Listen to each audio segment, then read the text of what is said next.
Enkidu est l'une des figures les plus fascinantes et symboliques de l'épopée de Gilgamesh, l'une des plus anciennes œuvres littéraires connues de l'humanité.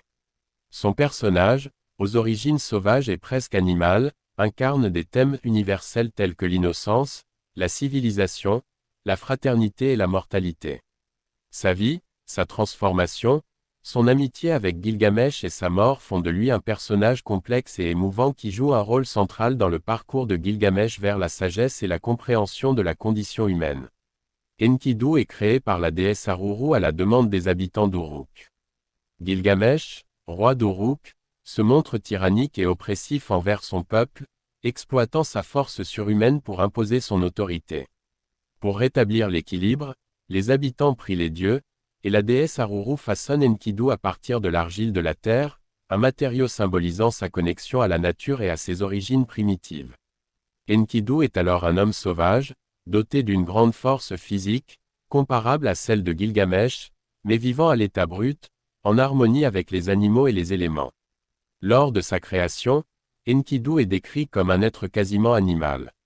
Il vit dans les plaines, se nourrissant de plantes et buvant dans les rivières comme les bêtes. Il est couvert de poils, ne connaît ni les vêtements, ni les habitudes humaines, et possède une innocence pure qui le rend presque sacré. Enkidu erre avec les animaux, se sentant plus proche d'eux que des humains. Il défend les créatures de la nature contre les chasseurs et protège les troupeaux sauvages. Ce lien instinctif avec la nature fait d'Enkidu un symbole d'un monde pré-civilisé, vierge de toute influence humaine, où l'homme et la nature vivent en parfaite harmonie. La vie d'Enkidu prend un tournant radical lorsqu'un chasseur, agacé par sa présence et ses actions de protection envers les animaux, décide de le civiliser en faisant appel à une prêtresse du temple d'Ishtar, nommée Shama.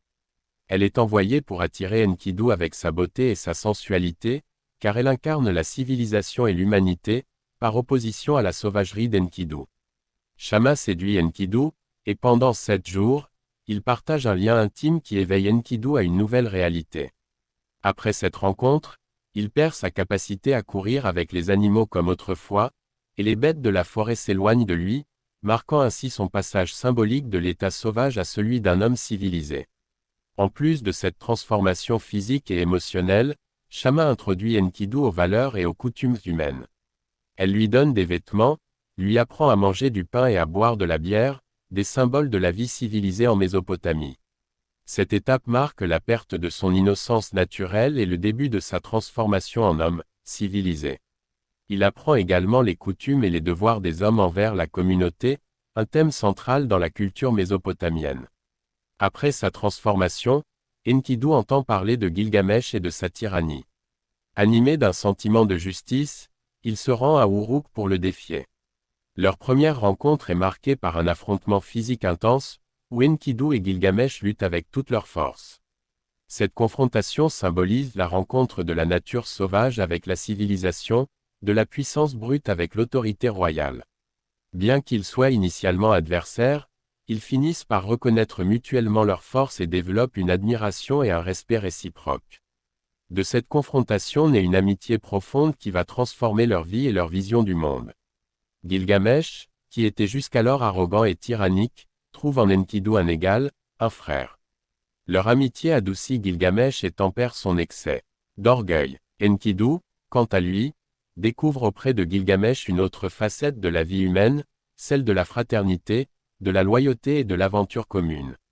Ensemble, ils décident de partir en quête de gloire et d'exploit, unissant leurs forces pour relever des défis qui les mènent aux frontières de l'humain et du divin. Enkidu accompagne Gilgamesh dans sa quête pour défier Humbaba, le gardien redoutable de la forêt de cèdre. Cette aventure marque l'un des plus grands exploits de l'épopée. Enkidu, en tant qu'homme de la nature, connaît les dangers de la forêt et tente de dissuader Gilgamesh de se lancer dans cette entreprise. Cependant, il finit par céder à l'ardeur de son ami et le soutient dans cette quête périlleuse. Ensemble, ils réussissent à vaincre Humbaba, bien qu'Enkidu soit réticent à le tuer, conscient des implications sacrées de cet acte. En tuant Humbaba, il s'attire la colère des dieux et transgresse les lois de la nature et du divin.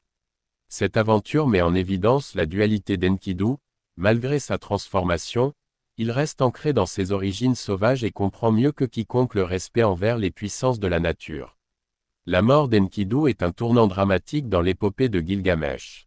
Après avoir défié les dieux en tuant Humbaba et le taureau céleste, Enkidu est condamné à mourir par les divinités.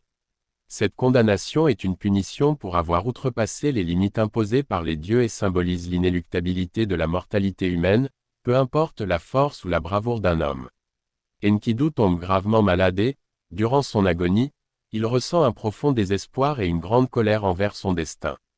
Dans ses dernières paroles, il maudit la prostituée Shama, car c'est elle qui l'a introduit dans le monde des hommes et qui, selon lui, l'a conduit à cette mort. Cependant, en réalisant l'importance de son amitié avec Gilgamesh et le bonheur qu'il a connu grâce à cette humanisation, il retire sa malédiction, acceptant son destin avec dignité. Sa mort dévaste Gilgamesh, qui est accablé par la perte de son ami et la prise de conscience brutale de sa propre mortalité. La mort d'Enkidu marque le début de la quête de Gilgamesh pour l'immortalité. Enkidu devient un symbole de la mortalité humaine et un rappel constant des limites de la condition humaine.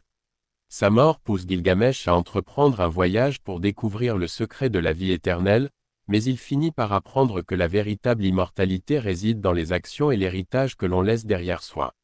L'amitié d'Enkidu et son impact transforment profondément Gilgamesh, qui passe d'un roi arrogant et tyrannique à un homme conscient de ses responsabilités et de sa fragilité. La mémoire d'Enkidu, sa noblesse et son courage restent à jamais gravés dans l'esprit de Gilgamesh, qui cherche désormais à honorer cette amitié par des actions empreintes de sagesse et de compassion. Enkidu représente la connexion primordiale de l'humanité avec la nature et son éloignement inévitable pour atteindre la civilisation. Sa vie montre que cette transition n'est pas sans douleur ni sacrifice. Enkidu incarne l'innocence perdue, la pureté de la vie sauvage, mais aussi la vulnérabilité humaine face aux puissances divines. Sa transformation, son amitié avec Gilgamesh et sa mort symbolisent le passage de l'humanité de l'état de nature à celui de civilisation, avec tous les dilemmes et les tragédies que cela implique. Enkidu demeure ainsi une figure inoubliable de l'épopée de Gilgamesh, représentant à la fois la force brute et la fragilité de la vie humaine, l'équilibre entre nature et culture, et l'impact durable des liens que nous tissons. Il est un personnage intemporel dont les dilemmes et les valeurs résonnent encore, des millénaires plus tard, dans notre quête de sens et de connexion avec le monde naturel et spirituel.